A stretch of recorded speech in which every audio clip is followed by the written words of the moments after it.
Leksjon 1. Sikre verdisakene dine. Hei Anna, har du hørt om bruk av en bankboks til å oppbevare viktige dokumenter og verdisaker?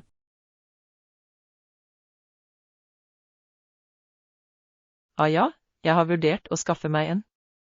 Hvordan fungerer det nøyaktig? Vel, det er et sikkert lagringsalternativ i en bank eller kredittforening. Du kan holde ting som pass, smykker eller andre verdisaker innlåst.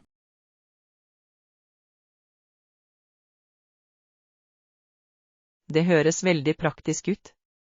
Hvor mye koster det vanligvis å leie en? Gebyrene kan variere, men vanligvis er det rundt $30 til $100 per år avhengig av størrelsen på boksen. Det er ikke så ille. Har du en selv? Ja, jeg har hatt en i noen år nå. Det gir meg trygghet å vite at mine viktige gjenstander er beskyttet.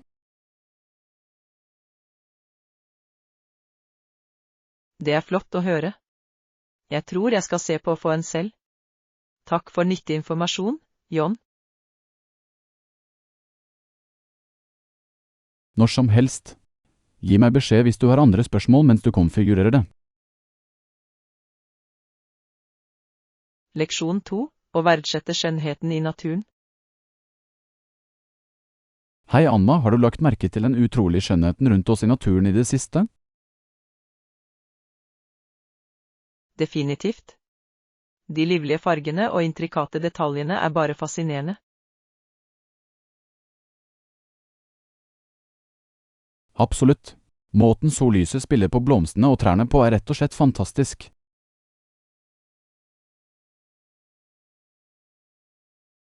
Jeg er enig. Det er utrolig hvordan moder natur skaper slike fantastiske severdigheter.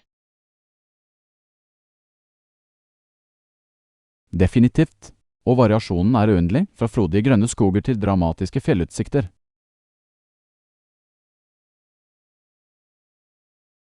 Absolutt. Det er skjønnhet i selv de minste detaljene, som de delikate kronbladene til en villblomst. Kunne ikke vært mer enig. Det får deg virkelig til å sette pris på det utrolige kunstnerskapet i den naturlige verden. Leksjon 3. Be om råd. God morgen, Anna. Jeg har et spørsmål til deg. Jeg planlegger en tur, og jeg er usikker på hvordan jeg skal gå frem for å bestille et rom. Noen tips?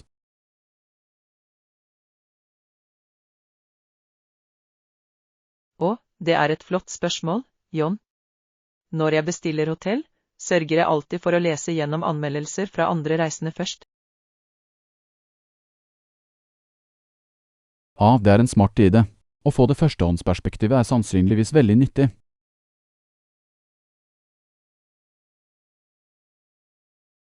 Absolutt.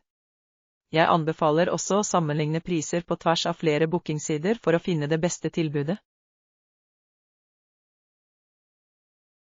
Bra samtale. Må shoppe rundt for å være sikker på at jeg får mest mulig igjen for pengene. Nøyaktig. Og husk å vurdere viktige faktorer som beliggenhet, fasiliteter og hotellvurderinger også. Skjønner, disse er alle virkelig viktige ting å huske på. Jeg vil være sikker på at jeg finner den perfekte passformen. Definitivt. Og ta deg tid til å gjøre research på forhånd vil lønne seg til slutt. Du vil ende opp med et flott hotell. Jeg setter pris på at du deler alle disse nyttige tipsene, Anna. Jeg føler meg mye mer forberedt på å takle bestillingsprosessen nå.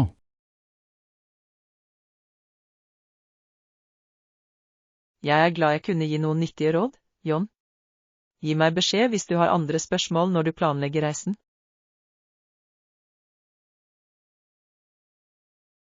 Vil gjøre det, takk igjen. Jeg har det bra med å finne et fantastisk hotellalternativ.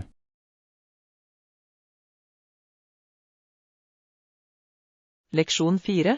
Husarbeid. Hei Anna, jeg ville spørre deg om noe. Hvor ofte liker du å rydde rundt i huset? Det er et flott spørsmål, John. Jeg prøver å holde meg på toppen av husarbeidet regelmessig. Komfyren trenger en god skrubb ned med noen ukers mellomrom, og jeg passer på å rydde ut kjøleskap og skap en gang i måneden eller så. Jeg skjønner. Det er en god rutine å ha. Jeg innrømmer at jeg ikke alltid er den flittigste når det kommer til rengjøring.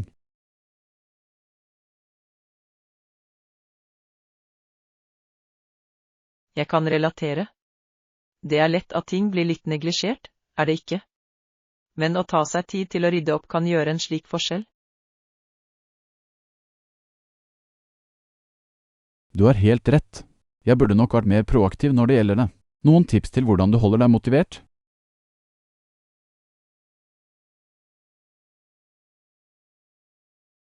Vel, jeg synes det hjelper mye å sette av dedisert rengjøringstid hver uke.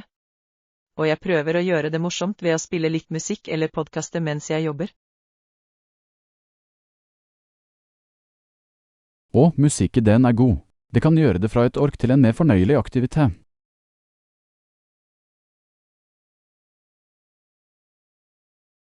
Nøyaktig.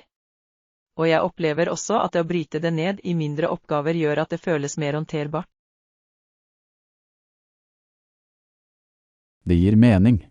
Ta tak i et rom eller område om gangen, i stedet for å prøve å gjøre hele huset på en gang.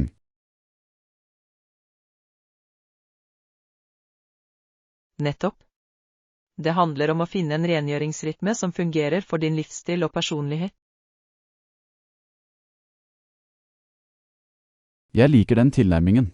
Jeg må prøve det og se om jeg kan bli bedre på å holde meg oppdatert.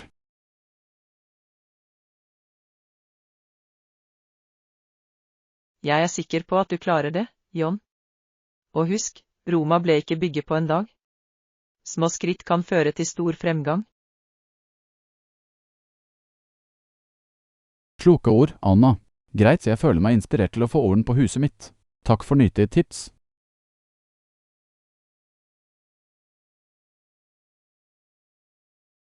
Leksjon 5.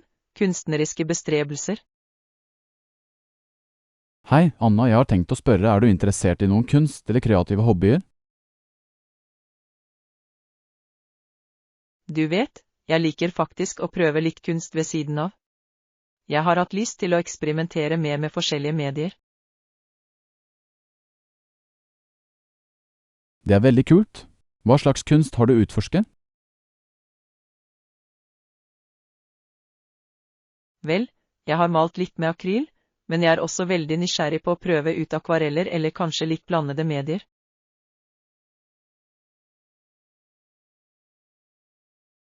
Blant media høres spennende ut. Hva fikk deg til å ville utforske det? Jeg er bare fascinert av ideen om å kombinere forskjellige materialer og teksturer for å skape noe unikt. Og jeg har sett noen virkelig inspirerende eksempler på nettet. Det gir mening. Jeg kan se appellen til en slags kunstnerisk frihet.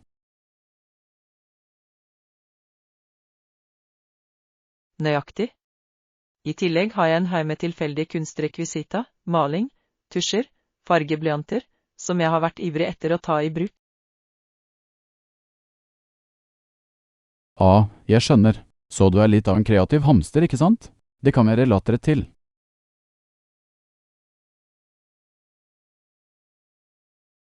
Haha, du skjønte meg. Jeg har kanskje en liten samling av kunstrekvisita som jeg har lyst til å dykke ned i. Ingen dum her, Anna. Jeg har ønsket å bli mer inn i kreative hobbyer selv.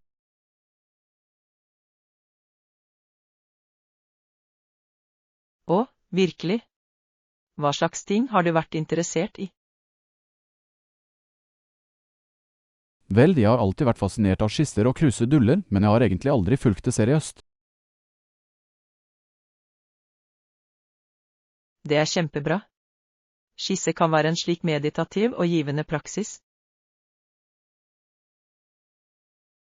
Ja, jeg vil gjerne prøve det. Kanskje du kan dele noen av favoritteknikkene dine med meg?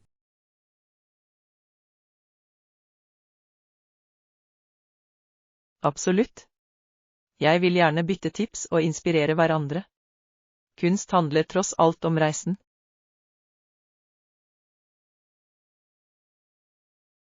Jeg elsker det perspektivet. Ok, la oss gjøre det. Jeg er spent på å ta meg inn i min indre artist.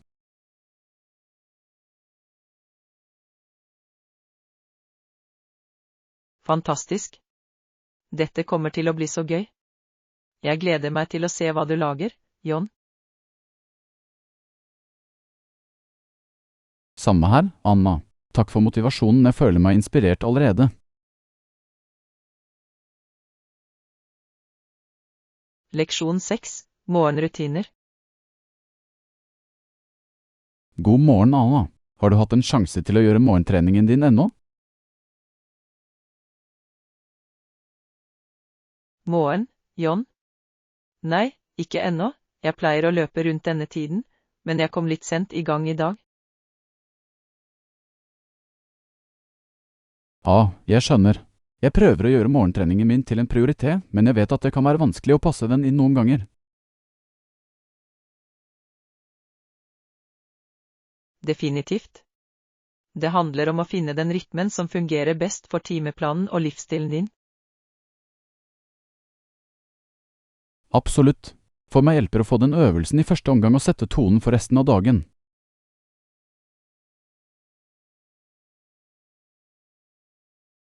Det kan jeg relatere til. Det er noe med å starte dagen med litt fysisk aktivitet som bare gir deg energi. Nøyaktig. Og det hjelper meg å føle meg mer fokusert og produktiv når jeg dykker ned i arbeidsdagen. Jeg er enig. Det er utrolig hvor stor forskjell det kan gjøre. Har du en favoritt-treningsrutine? Jeg liker veldig godt å gå en fin, rask løpetur. Det renser hodet og får blodet til å pumpe. Det er flott. Løping er en så enkel, men effektiv måte å holde seg aktiv på. Definitivt. Og jeg synes det er en fin måte å utforske nabolaget og få litt frisk luft. Jeg elsker det. Noen ganger blander jeg det og tar en rask hitøkt eller litt styrketrening. Og hittrening kan være moder, men så givende. Det må jeg prøve.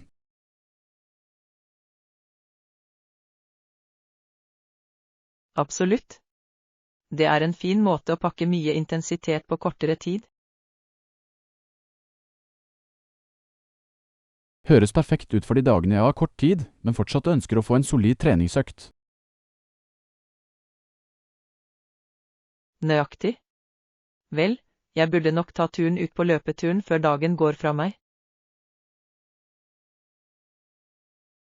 Bra samtale. Nyt treningen, Anna. Jeg skal sørge for å få min inn også.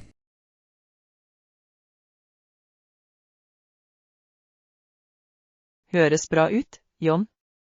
Ha en flott resten av dagen. Du også, Anna. Ta deg senere. Leksjon 7. Sunn arbeidsplass. Hei, Anna, jeg ønsket å få tankene dine om noe. Hva tror du gjør et sunt arbeidsmiljø? Det er et flott spørsmål, John. Jeg tror det handler om å finne den rette balansen mellom produktivitet og velvære. Absolutt. Det handler ikke bare om å få arbeidet gjort, men å gjøre det på en måte som støtter ansattes helse og lykke.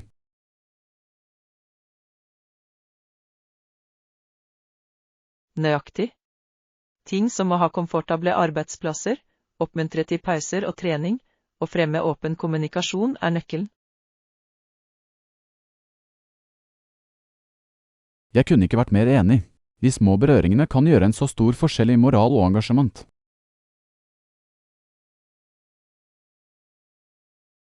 Definitivt. Og jeg tror det er avgjørende å fremme en kultur med gjensidig respekt og støtte. Definitivt.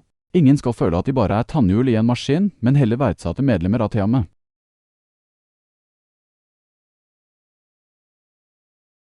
Absolutt. Når folk føler seg oppriktig ivaretatt, har de en tendens til å være mer motiverte og investert i arbeidet sitt.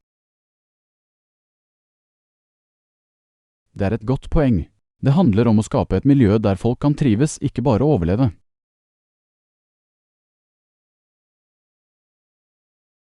Nettopp. Og fordelene med det går utover bare individuell velvære, det kan føre til bedre produktivitet og resultater. Jeg kunne ikke ha sagt det bedre selv. Så hva er noen spesifikke måter du tror vi kan dykke en slik sunn arbeidsplass?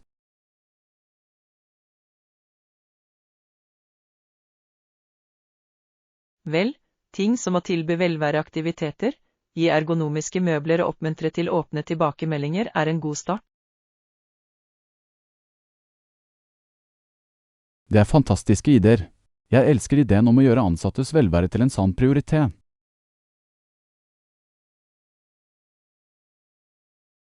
Absolutt. Det er en investering som gir utbytte i det lange løp, både for enkeltmennesker og organisasjonen som helhet. Definitivt. Greit, jeg føler meg inspirert til å begynne å implementere noen positive endringer her.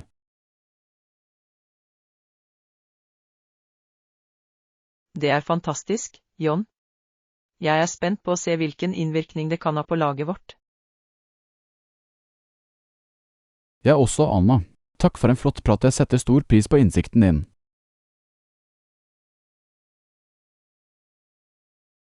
Leksjon 8. Mangfold er viktig. Hei, Anna, jeg har tenkt mye på mangfold på arbeidsplassen i det siste. Hva er dine tanker om det?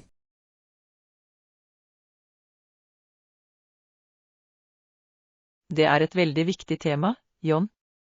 Jeg tror mangfold er avgjørende for å fremme et levende, inkluderende arbeidsmiljø. Jeg er helt enig. Mennesker kommer i alle forskjellige former, størrelser og bakgrunner, og det mangfoldet er det som gjør oss sterke.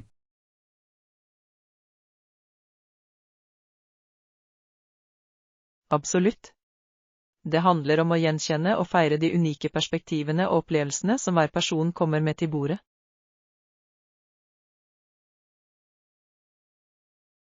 Definitivt. Og det går utover bare forskjeller på overflatenivå, som alder eller kjønn.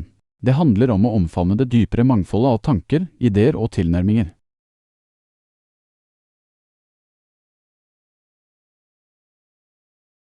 Nøyaktig. Når du har et team med ulike bakgrunner og tankesett, fører det til mer kreativ problemløsning og innovative løsninger. Jeg elsker det punktet. Mangfold gir gnister til krysspollinering av ideer som virkelig kan ta ting til neste nivå.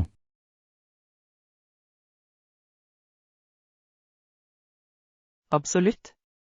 Og det er ikke bare bra for virksomheten, det er den rette tingen å gjøre. Alle fortjener å føle seg verdsatt og respektert for den de er. Godt sagt, Anna. Inkludering og likeverd bør være kjernen i enhver sunn arbeidsplasskultur. Definitivt. Det handler om å sørge for at alle har like muligheter til å bidra og vokse, uavhengig av størrelse, utseende eller andre faktorer. Jeg er helt enig. Vi bør strebe etter å skape et miljø der alle føler at de hører til.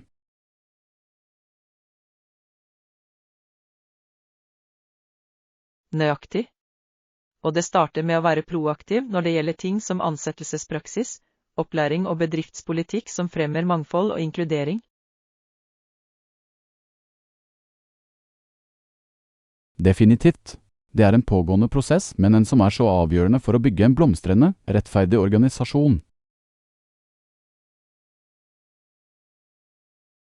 Absolutt. Jeg er glad vi ser øye til øye på dette, John. Det er et tema som ligger mitt hjerte nært og kjært. Jeg også, Anna. Jeg er forpliktet til å gjøre min del i å forkjempe mangfold og inkludering her. Det er den rette tingen å gjøre.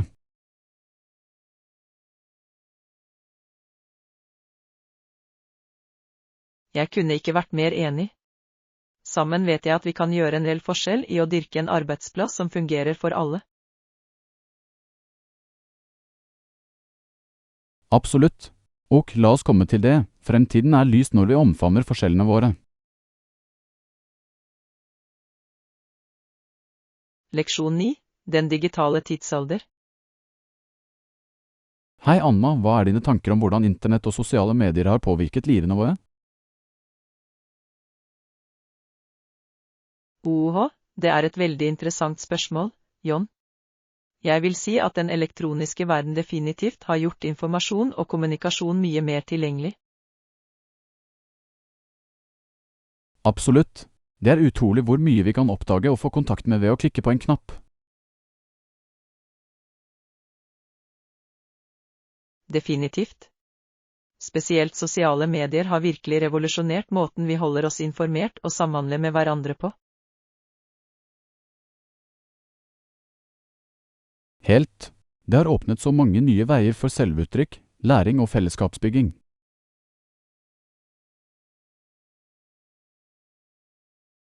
Definitivt. Og mengden av informasjon tilgjengelig på nettet kan være utrolig styrkende.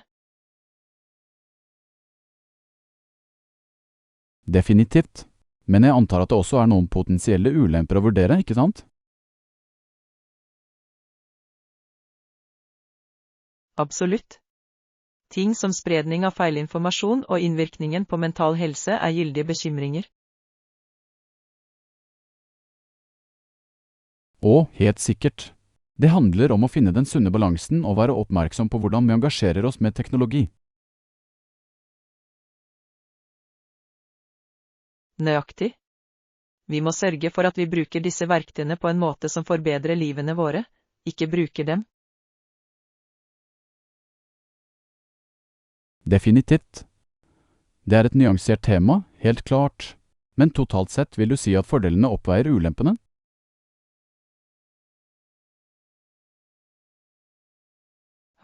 Det er et flott spørsmål. Jeg vil si at det virkelig avhenger av hvordan vi nærmer oss og utnytter det digitale landskapet. Interessant perspektiv. Hva mener du med det? Vel, jeg tror selve teknologien er nøytral, det er hvordan vi velger å engasjere oss i den som utgjør forskjellen. Jeg skjønner hva du mener. Det handler om å være bevisst og opprettholde balansen.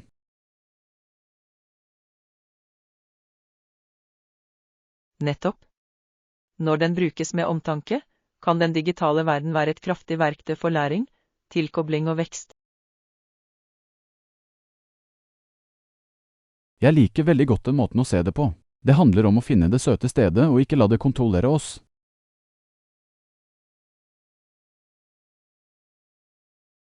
Absolutt. Det er en ferdighet vi alle fortsatt lærer, men en som er så viktig i denne moderne tid. Godt sagt, Anna. Jeg er glad for at vi kunne utforske dette emnet på en gjennomtenkt måte. Mye å tenke på der.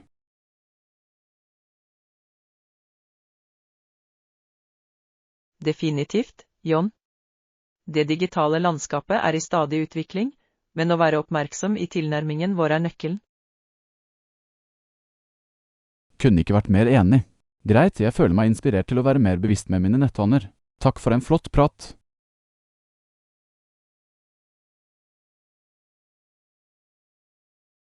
Leksjon 10. Heroiske oppgjør. Hei, Anna, jeg tok den aksjonfilmen du anbefalte her om dagen. Scenen var intens.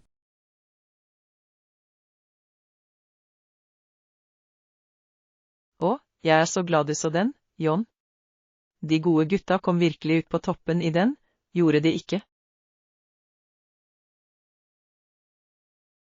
Definitivt. Jeg elsker når heltene triumferer over de slemme gutta. Det er så tilfredsstillende å se rettferdighet seire.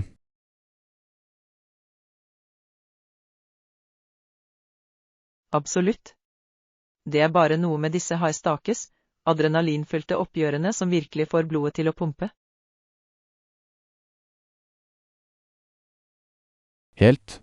Måten de unngikk kuler og overlistet de kriminelle, det var så spennende å se på.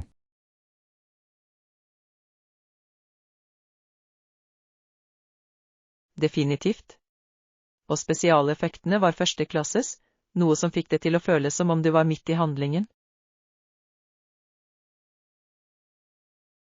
Absolutt. Jeg satt på kanten av setet hele tiden og lurte på hvordan det hele skulle bli.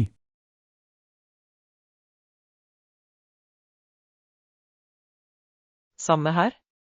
Den slags øyeblikk på kanten av setet er grunnen til at jeg elsker actionfilmer så mye. Avtalt.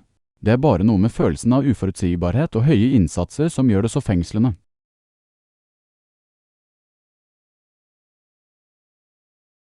Definitivt. Og når de gode gutta kommer ut på topp, er det bare så tilfredsstillende. Du kan ikke annet enn å heie dem frem. Helt. Jeg heiet på dem hele veien. Det er alltid så mye mer givende når heltene vinner.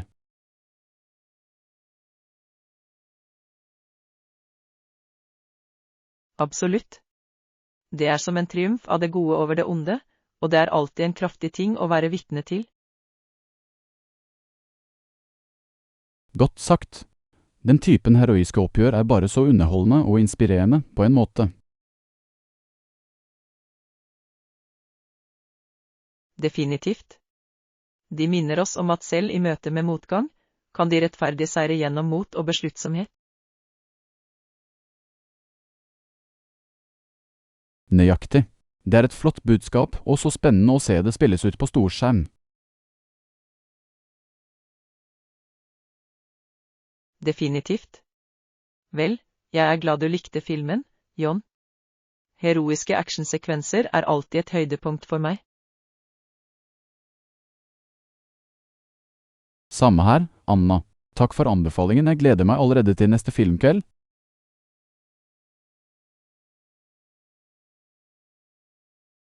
Høres perfekt ut.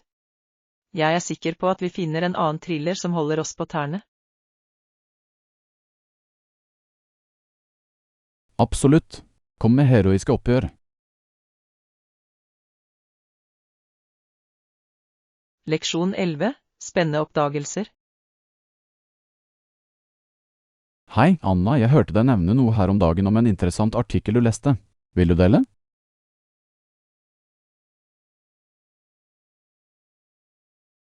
Å, absolutt. Det var faktisk et veldig fascinerende stykke om noen nye arkeologiske funn.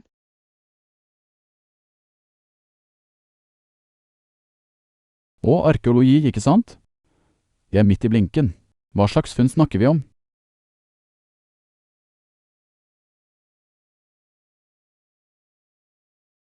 Vel, tilsynelatende har de avdekket noen nye bevis om reisen til rømte slaver på den underjordiske jernbanen.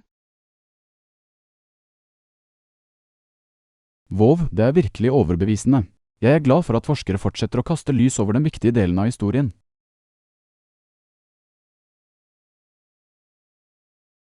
Definitivt.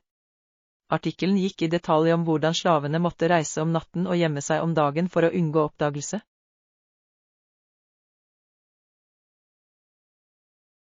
Jeg kan bare forestille meg vanskelighetene de må ha tålt dårlig vær, mangel på husly, konstant frykt for å bli tatt.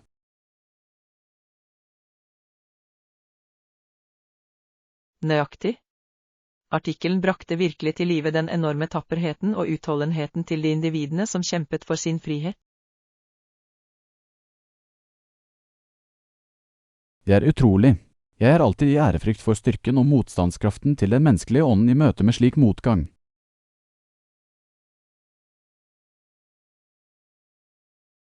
Absolutt. Det er en kraftig påminnelse om viktigheten av å bevare og lære av historien vår. Definitivt. Så hva annet avslørte artikkelen om detaljene ved reisen deres?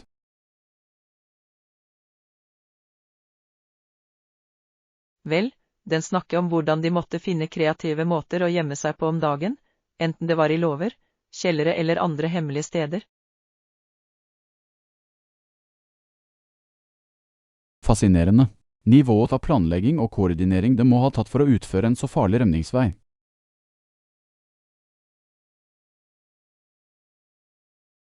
Nøyaktig. Artikkelen la virkelig vekt på det renne motet og besluttsomheten til disse frihetssøkerne.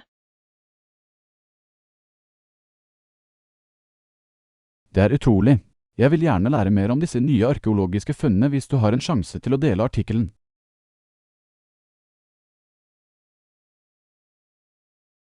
Absolutt, John. Jeg skal sørge for å sende den til deg. Jeg tror du vil finne det virkelig øyeåpne og inspirerende. Fantastisk, takk Anna. Dette er den typen historie som fortjener å bli allment kjent og feiret.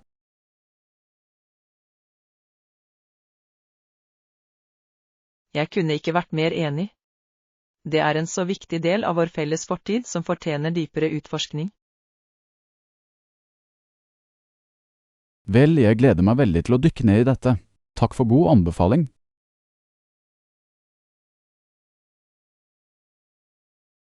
Når som helst, John. Jeg er alltid glad for å diskutere fascinerende nye funn som disse.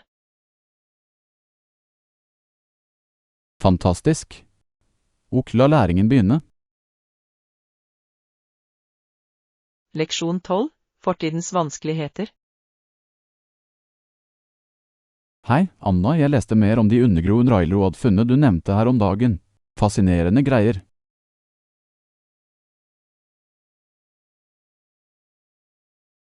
Jeg er så glad for at du syntes det var interessant, John.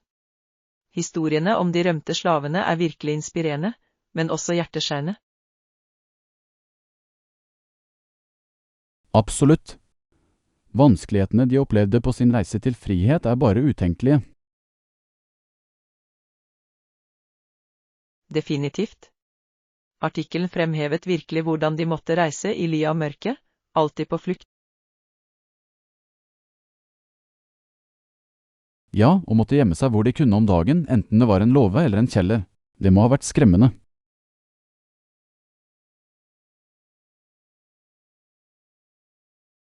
Definitivt. Og det dårlige været de måtte stri med, den konstante frykten for å bli tatt, det er bare magesykt å tenke på. Absolutt. Styrken og motstandskraften til disse personene er virkelig ydmykende, og risikrer alt for en sjanse til frihet.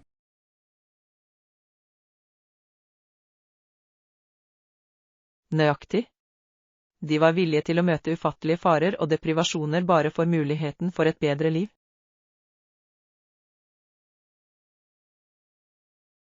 Det er utrolig, og jeg er glad for at forskere fortsetter å avdekke flere detaljer om deres forræderske reiser.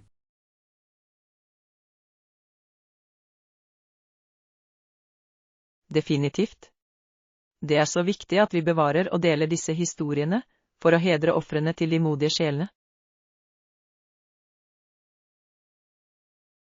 Absolutt. Det er en avgjørende del av vår kollektive historie som fortjener å bli allment kjent og minnes.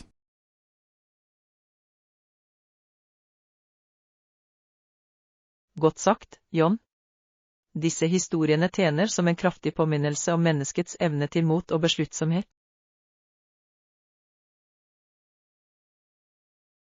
Definitivt. Og de inspirerer oss til å fortsette kampen for rettferdighet og rettferdighet selv i møte med tilsynelatende uoverstigelige odds. Nøyaktig. Lærdommen vi kan lære av motstandskraften til de rømte slavene er virkelig uvurderlige. Absolutt. Jeg er veldig takknemlig for å ha lært mer om dette viktige kapittelet i vår historie.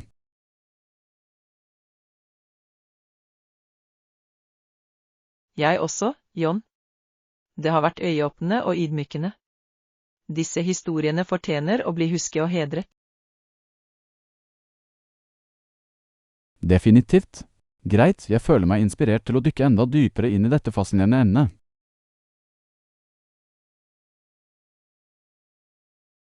Fantastisk, John. Jeg er sikker på at det er så mye mer vi kan avdekke og sette pris på om fortidens heroiske reiser. Absolutt. Jo mer vi lærer, jo mer kan vi strebe etter å bygge en mer rettferdig og rettferdig verden. Leksjon 13.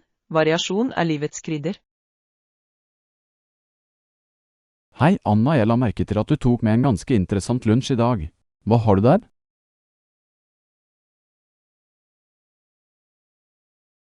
Å, dette. Det er bare en liten ting jeg har satt sammen med noen av restene i kjøleskapet.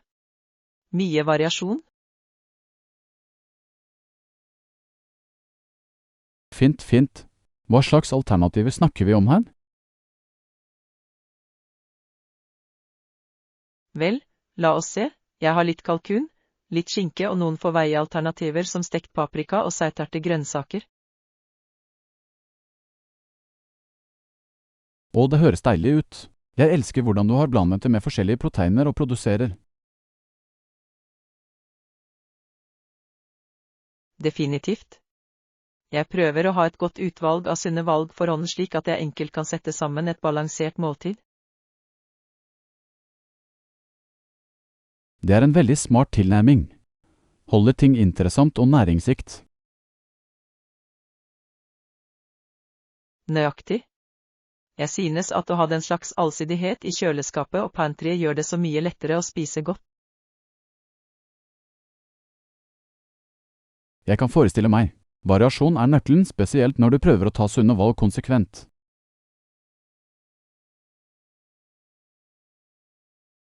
Absolutt. Det forhindrer at måltidene føles monotont eller restriktiv, vet du. Sikkert.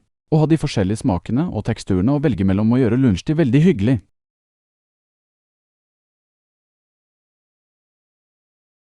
Definitivt. Det lar meg skreddersy måltidene mine etter humøret og appetitten på en gitt dag. Det er et godt poeng. Å kunne mikse og matche gjør at ting føles friskt og tilfredsstillende. Definitivt. Og det er nyttig for å sørge for at jeg får i meg et bredt spekter av næringsstoffer i kostholdet mitt. Bra samtale. Mangfold i matvalgene dine er så viktig for generell helse og velvære.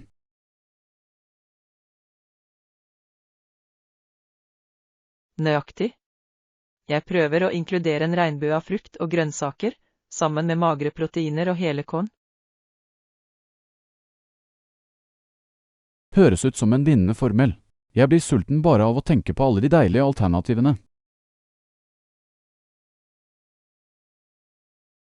Haha, du er mer enn velkommen til å bli med meg på lunsj når som helst, John. Jeg deler gjerne. Jeg kan bare ta deg opp på det. Litt variasjon i middagsmåltidet mitt kan være akkurat det jeg trenger. Perfekt. Jeg ser frem til det. Variasjon er tross alt livets krydder. Amen til det, Anna. Greit, jeg har offisielt lyst på en velsmakende, godt avrundet lunsj nå.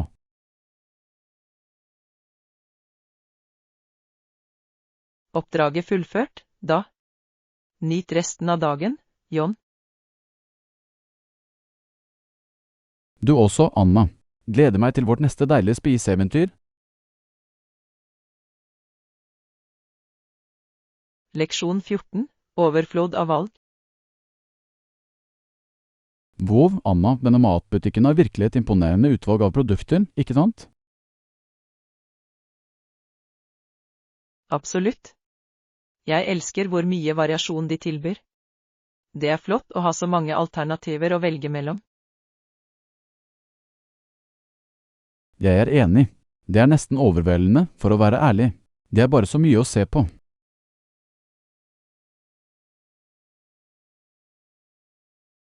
Jeg vet hva du mener. Det kan være litt skremmende i starten, men jeg synes det er spennende. Du har rett, det er spennende.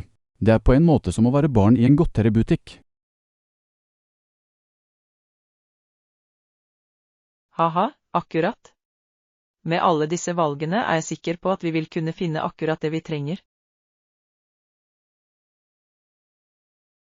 Det er et godt poeng. Å ha denne typen utvalg gjør det definitivt lettere å få alt på listen vår.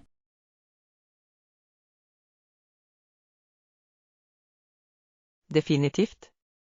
Og det er ikke bare det viktigste, det er så mange spesialiteter og gourmetvarer også. Og jeg la merke til det. Det er som om de har alle typer krydder og snacks man kan tenke seg.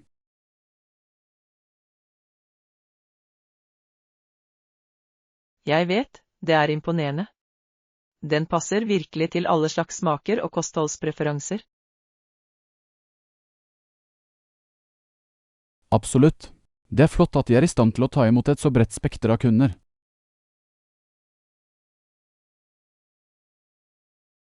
Avtalt. Det er så fint å ha en matbutikk som går utover når det gjelder utvalg. Sikkert. Dette er definitivt en av de mer varierte og velassorterte butikkene jeg har vært i. Jeg også. Det kommer til å gjøre handleturen vår i dag til en sann fornøyelse. Jeg kunne ikke vært mer enig. Ok, la oss dykke inn og se hvilke kulinæriske underverker vi kan oppdage. Leksjon 15. Grunnleggende om budsjettering. Hei Anna, jeg hadde et raskt spørsmål om kostnadene for denne turen. Vet du tilfeldigvis hvor mye vi ser på å bruke i dag?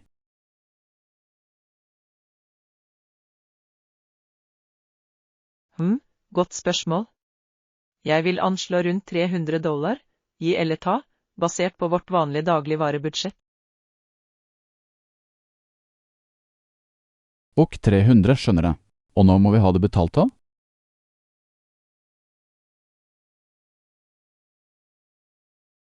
Vel, forfallsdatoen for denne månedens dagligvareregning er vanligvis den 15. hvis jeg husker riktig. Ja, perfekt. Det gir oss et par uker til å sikre at vi har alt dekket.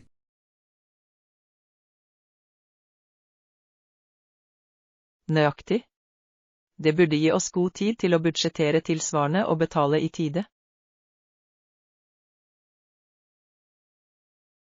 Flott, det er veldig nyttig å vite. Jeg vil sørge for at vi ikke får problemer med timingen.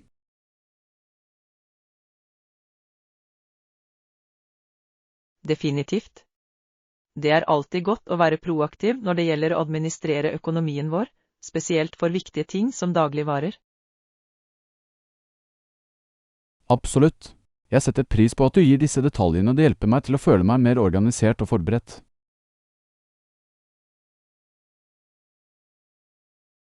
Selvfølgelig deler jeg gjerne den informasjonen. Å holde seg på toppen av budsjettet er viktig for oss begge. Avtalt. Og la oss handle og holde oss til målet på $300, skal vi?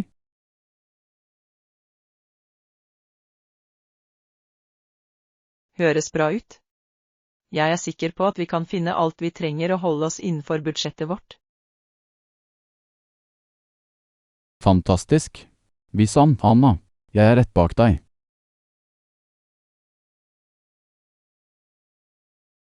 Fantastisk, la oss gjøre dette. Jeg er klar til å maksimere handleturen vår. Fantastisk. Dette kommer til å bli en jevn og vellykket utflukt, jeg kan bare føle det.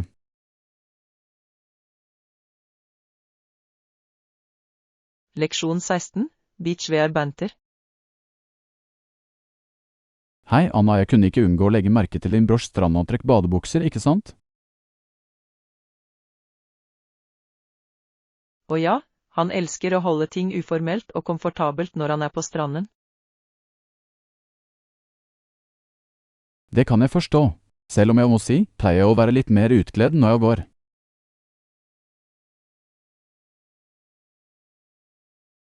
Virkelig?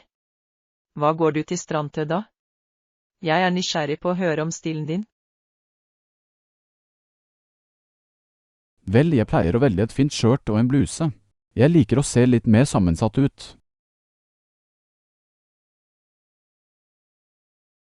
Det er et flott utseende. Jeg kan se hvorfor du foretrekker det fremfor bare kofferter. Nøyaktig. Jeg liker å føle meg polert selv når jeg slapper av ved vane.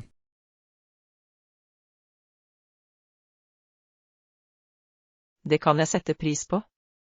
Alle har sitt eget komfortnivå og foretrukne estetikk.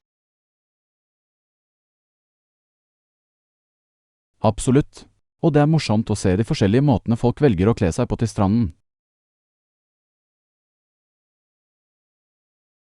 Definitivt. Det legger til hele opplevelsen og atmosfæren, etter min mening. Jeg er enig. I tillegg er det en fin måte å uttrykke din personlige stil og preferanser.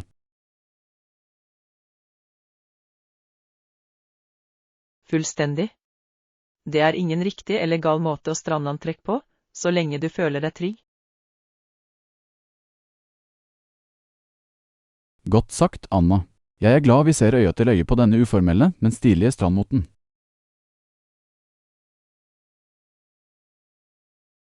Jeg også. Det har vært morsomt å sammenligne våre perspektiver på strandklær. Definitivt. Jeg liker disse små diskusjonene om våre forskjellige smaker og vaner. Samme her. Det er alltid interessant å lære om hverandres unike tilnærminger. Avtalt. Og skal vi gå ut og vise strandlåken vår?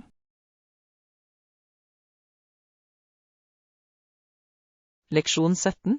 Styrkeenhet. Hei Anna, jeg ville spørre deg hvordan holder du deg så motivert og produktiv selv når arbeidsmengden blir stor?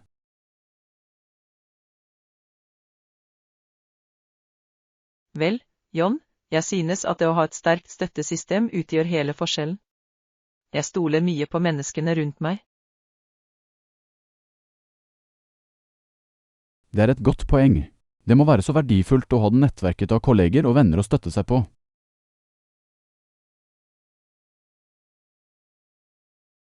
Definitivt. Jeg vet at jeg aldri kunne gjort alt på egen hånd. Det krever virkelig en laginnsats. Jeg kan forestille meg. Noen ganger kan oppgavene være overveldende selv for den mest dedikerte arbeideren.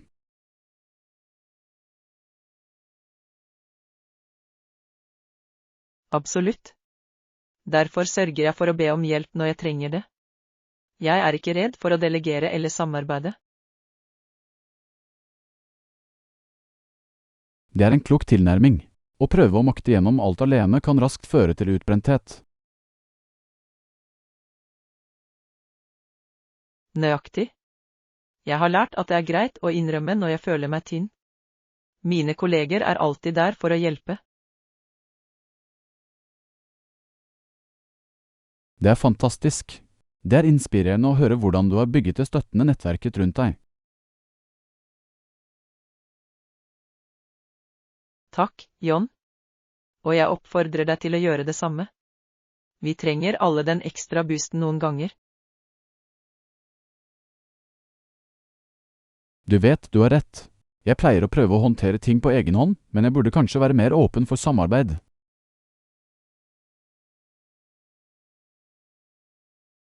Jeg tror det vil være til fordel for deg. Å takle utfordringer sammen kan få dem til å føle seg så mye mer håndterbare. Jeg er enig.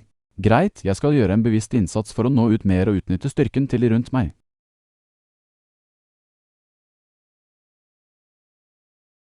Det er fantastisk, John. Jeg er ikke i tvil om at du vil se en reell forskjell i din produktivitet og generelle velvære. Jeg setter pris på at du tar deg tid til å dele perspektivet ditt. Det har virkelig motivert meg til å revurdere tilnærmingen min.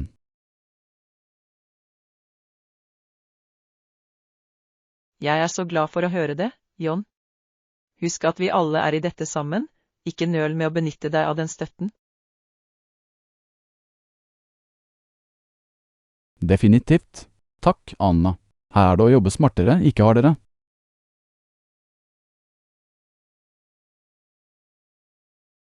Leksjon 18. Fly bort til Galveston. Hei, Anna, jeg hørte at du planlegger en tur til Galveston snart. Er det riktig? Ja, det er riktig. Jeg gleder meg veldig. Jeg har hørt så gode ting om byen.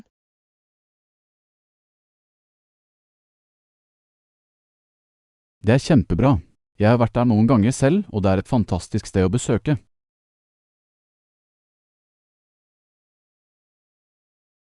Å, flott.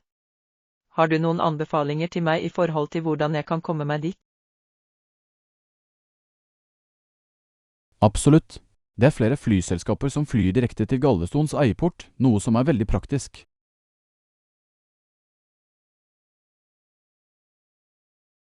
Fantastisk, det er godt å vite. Jeg må se på flyalternativer og tidsplaner.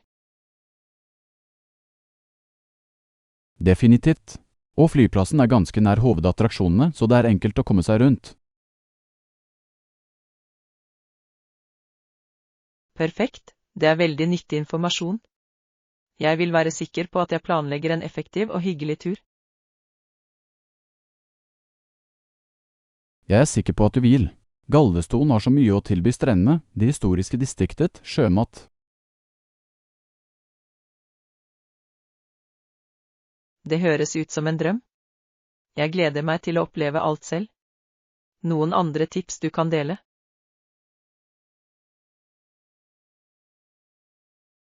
La meg tenke. Og jeg vil anbefale å pakke lette og komfortable klær. Været er vanligvis ganske behagelig.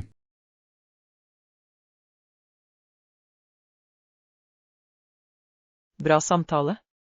Jeg skal definitivt ha det i bakhodet når jeg begynner å planlegge garderoben min for turen. Fantastisk. Og ikke glem å regne med litt tid for å bare slappe av og nyte kyststemningen.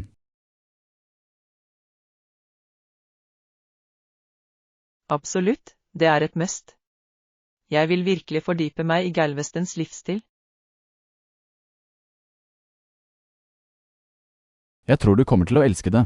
Den har en så unik og sjarmerende karakter. Jeg er sikker på at jeg vil. Jeg setter pris på at du deler disse nyttige tipsene, John. Det gjør meg enda mer spent på denne turen. Jeg er glad jeg kunne gi noen nyttige innsikter. Nyt tiden din i Galveston.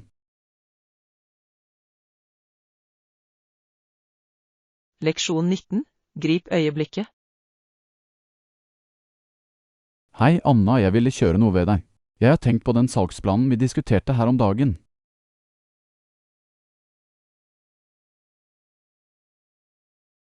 Å, utmerket. Hva er dine tanker om det? Jeg er spent på å høre perspektivet ditt. Vel, jeg synes det er en solid plan, men jeg lurte på om det kunne være en måte å utføre den enda mer effektivt på. Interessant.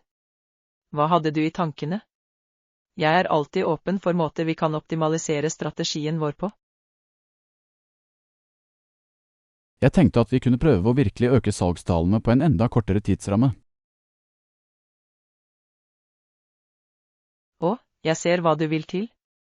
Det ville være en fin måte å nå våre mål enda raskere. Nøyaktig. Jeg føler at hvis vi virkelig setter hodet sammen, kan vi komme opp med en måte å fremskynde planen på.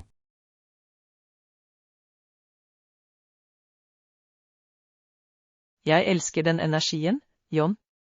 La oss stikke inn og se hva vi kan brainstorme for å få det til. Fantastisk, jeg gleder meg til å komme i gang. Jeg tror at med vår kombinerte ekspertise kan vi få til virkelig magi.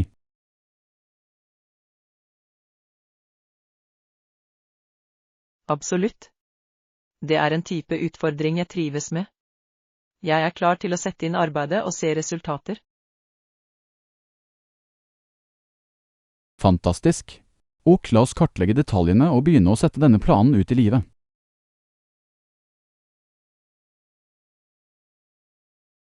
Høres bra ut. Jeg har en god følelse for dette. Vi kommer til å knuse disse salgsmålene.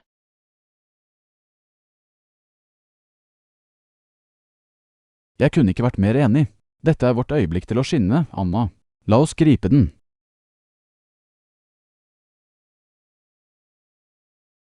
Ja, la oss gjøre det. Jeg er tent og klar til å utføre dette feilfritt. Det er ånden. Og la oss komme til det. Jeg gleder meg til å se hva vi klarer å oppnå.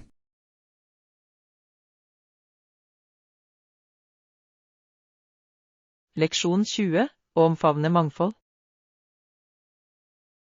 Hei, Anna, jeg ville snakke med deg om noe jeg har reflektert over i det siste. Selvfølgelig, hva tenker du på? Jeg er alltid glad for å låne et øre.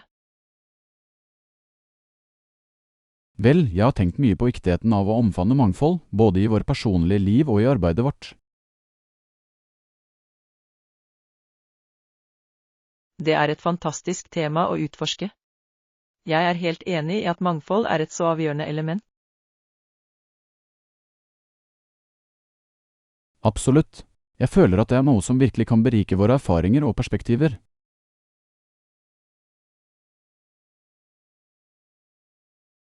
Jeg kunne ikke vært mer enig. Når vi åpner oss for ulike bakgrunner og synspunkter, kan det være virkelig transformerende. Definitivt. Jeg har funnet ut at det å tilnærme seg situasjoner med et åpent og nysgjerrig tankesett utgjør hele forskjellen. Definitivt. Og det handler ikke bare om å tolerere mangfold, men å aktivt feire og lære av det. Godt sagt. Jeg tenker for ofte at folk kan være motstandsdyktige mot ting som er ukjente eller annerledes.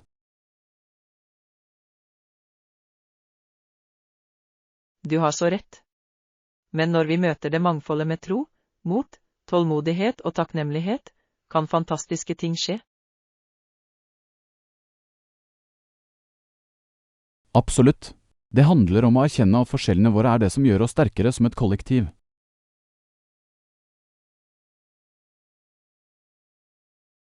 Nøyaktig. Det er så mye vi kan få ved å omfavne de unike perspektivene og erfaringene som andre bringer til bordet.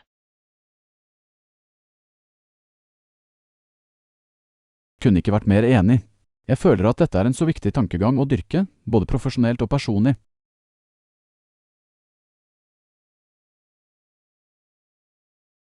Jeg er helt enig. Det er en reise, men en som er så givende og tilfredsstillende.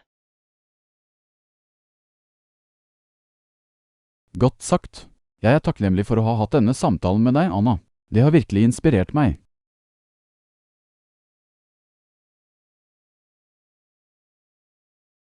Det gjør meg så glad å høre, John.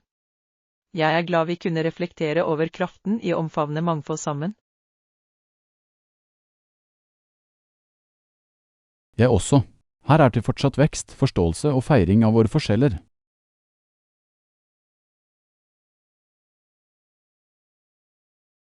Vakkert sagt. Jeg er spent på å se hvor denne tankegangen tar oss, både som individer og som et team. Absolutt. Fremtiden er lys når vi nærmer oss den med åpne hjerter og sinn.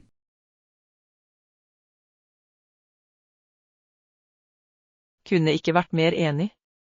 La oss fortsette denne dialogen, det er så mye mer å utforske om dette emnet. Jeg er med, Anna.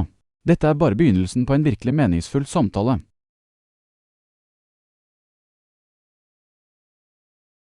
Leksjon 21, navnelek.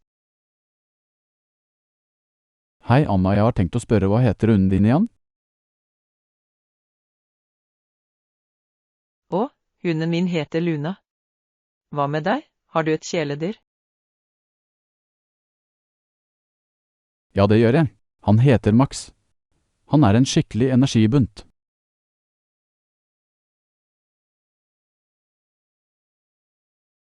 Å, Max høres ut som en morsom valp. Hvor lenge har du hatt ham? Egentlig har jeg hatt Max i noen år nå. Han har vært en flott følgesvenn.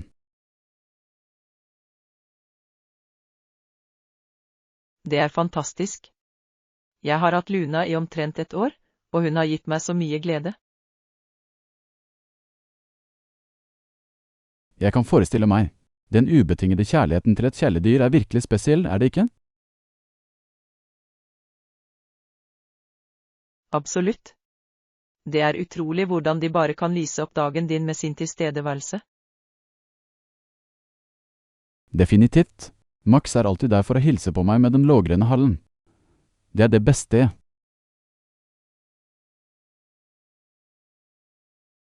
Jeg kan relatere. Luna har den søteste lille barken som bare smelter hjertet mitt. Og jeg vedder. Kjæledyr har virkelig en måte å orme seg inn i våre følelser, gjør de ikke?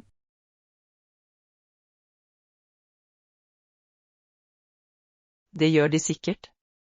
Jeg vet ikke hva jeg skulle gjort uten min lille Luna nå. Samme her med Max. Han har blitt en så viktig del av livet mitt.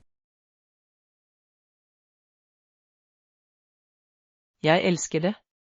Det er så flott at vi begge har disse lodne vennene å dele livene våre med.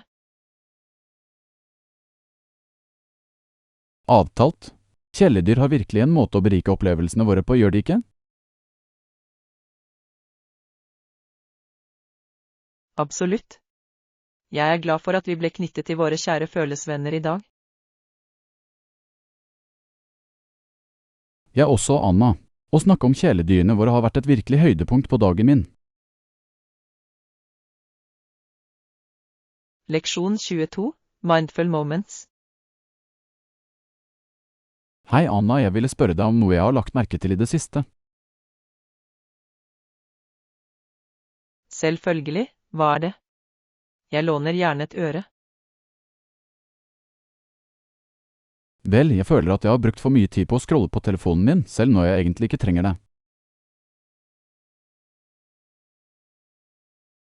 Ja, jeg vet nøyaktig hva du mener. Jeg har tatt meg selv i å gjøre akkurat det samme. Det er nesten som en refleks, er det ikke? Vi strekker oss automatisk etter telefonene våre uten å tenke på det.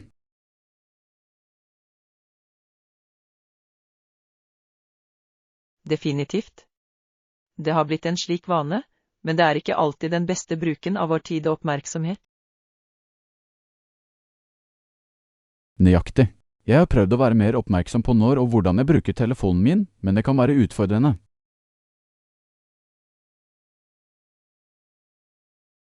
Jeg er helt enig. Det er en tøff vane å bryte, men det er så viktig for vårt velvære.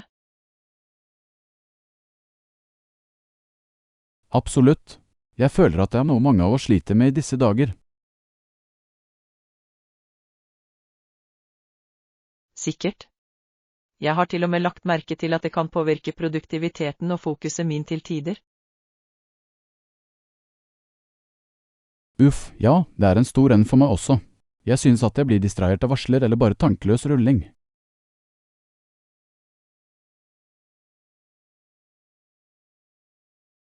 Jeg hører deg. Det er så lett å bli sugd inn i den digitale virvelen, selv når vi har viktige ting å gjøre. Nøyaktig. Jeg tror det er på tide for oss begge å være litt mer bevisste når det gjelder telefonbruken vår.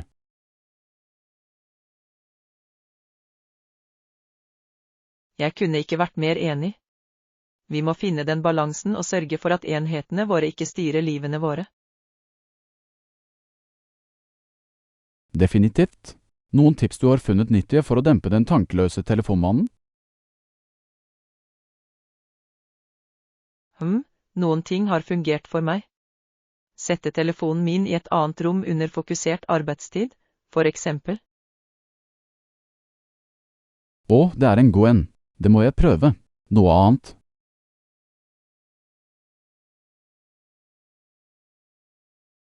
Sett også spesifikke tider for å sjekke sosiale medier eller e-poster, i stedet for å bare oppdatere hele tiden. Ja, det gir mye mening. Å etablere disse grensene er nøkkelen.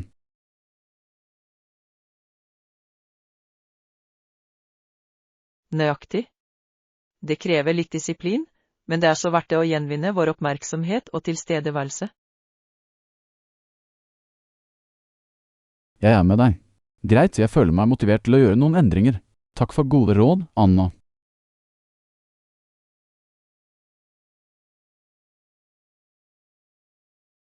Leksjon 23, takle stramme tidslinjer.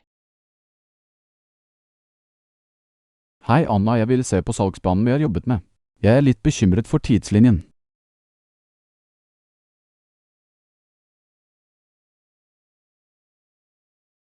Jeg skjønner. Hva er dine tanker?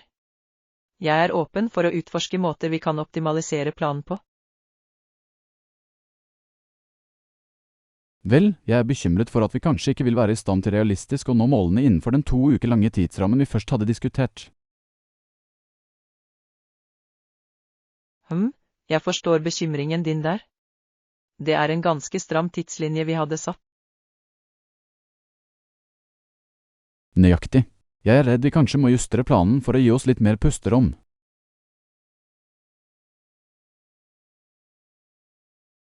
Det er et rettferdig poeng. La oss ta et skritt tilbake og se hva vi kan gjøre for å gjøre det mer oppnåelig. Høres bra ut. Jeg er glad for å brainstorme noen potensielle løsninger med deg. Absolutt. Jeg er sikker på at hvis vi setter hodet sammen, kan vi finne en måte å få dette til å fungere. Jeg setter pris på din positivitet, Anna. Ok, la oss starte med å revurdere de spesifikke målene og tidsfristene.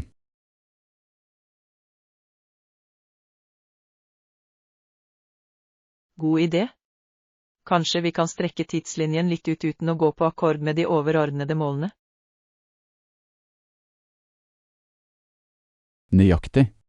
Og kanskje er det områder hvor vi kan effektivisere eller optimalisere visse prosesser. Definitivt. Jeg er sikker på at det er muligheter for oss til å jobbe smartere, ikke bare hardere. Definitivt. Jeg er ivrig etter å dykke ned og se hva vi kan finne på. Jeg også, John. Dette er en type utfordring jeg virkelig liker å takle. Glimrende. Ok, la oss komme til det da. Jeg føler meg bra med vår evne til å finne en levedyktig løsning.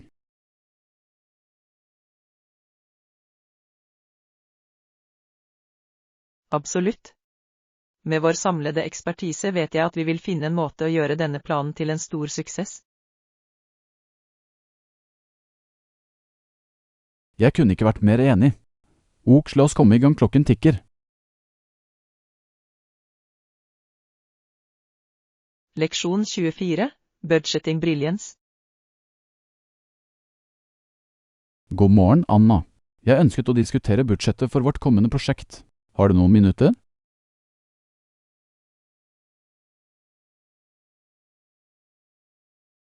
Absolutt, John. Jeg går gjerne gjennom budsjettdetaljene med deg. Hva tenker du på?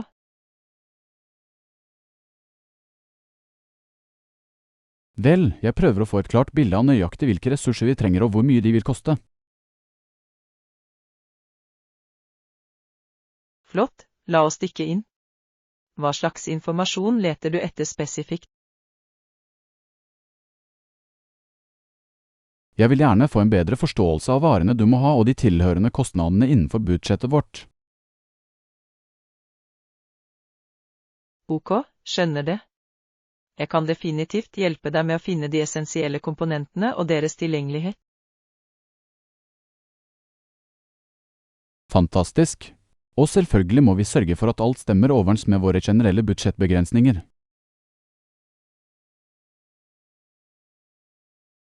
Nøyaktig. Vi må nøye balansere våre behov og prioriteringer med ressursene vi har tilgjengelig. Absolutt. Så hva tror du vil være den beste tilnærmingen til å takle dette? La meg tenke. Jeg tror det første trinnet ville være å lage en omfattende liste over alt vi trenger. Flott idé. Det vil gi oss et solid grunnlag å jobbe ut fra.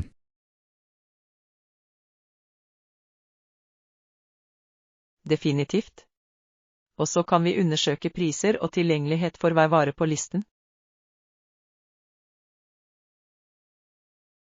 Ok, så vi kan vurdere hva som er gjennomførbart innenfor våre budsjettparametere. Nettopp. På den måten kan vi ta informerte beslutninger om ressursallokeringen vår.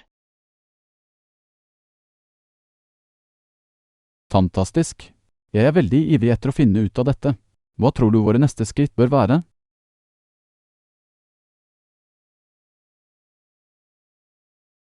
Vel, jeg vil foreslå at vi setter av litt tid til å gå gjennom listen og knuse tallene. Høres bra ut. Skal vi planlegge et møte senere i dag for å dykke nærmere inn i dette?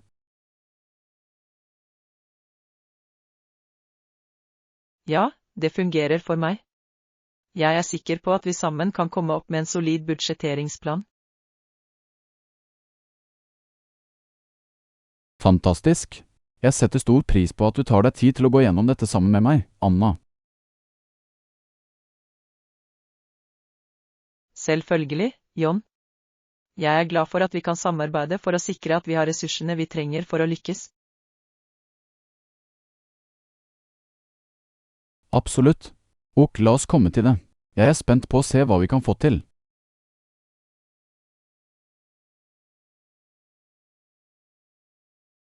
Leksjon 25. Livslange elever. Hei, Anna, jeg ville spørre deg hvordan holder du deg motivert til å fortsette å lære og vokse? Det er et flott spørsmål, John. Jeg opplever at det å stadig søke tilbakemeldinger og nye utfordringer er nøkkelen. Det gir mye mening. Det er lett å bli selvtilfreds hvis du ikke presser deg selv.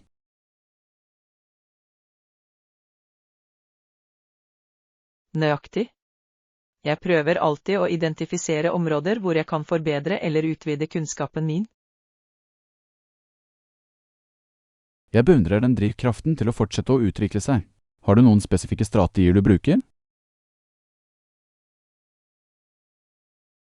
Vel, jeg prøver å være veldig åpen for konstruktiv kritikk, både fra kolleger og mentorer. Det er en klok tilnærming. Å ta imot tilbakemeldinger, selv når det er tøft, kan være så verdifullt. Absolutt. Og jeg gjør et poeng av å sette inkrementelle mål for meg selv, så jeg gjør jevn fremgang. Jeg elsker det. Å bryte ting ned i håndterbare trinn virker som en fin måte å holde seg motivert.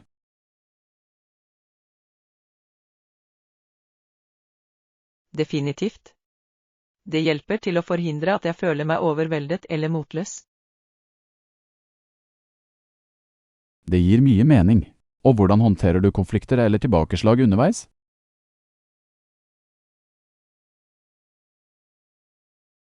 Jeg prøver å være positiv og ser på dem som muligheter til å lære å vokse, i stedet for som hindringer. Det er en så flott tankegang. Å opprettholde den motstandskraften må være avgjørende. Det er det.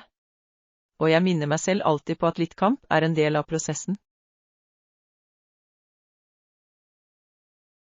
Kloke ord, Anna. Det er inspirerende å høre deg fortelle om din tilnærming til kontinuerlig læring. Takk, John. Det er noe jeg virkelig brenner for. Jeg tror vi aldri bør slutte å vokse.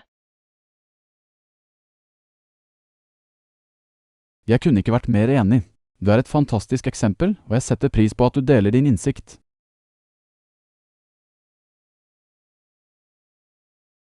Jeg er glad for det.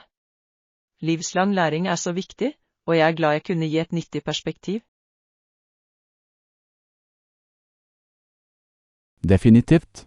Dette har vært en virkelig innsiktsfull samtale. Jeg føler meg motivert til å omfavne den samme tankegangen.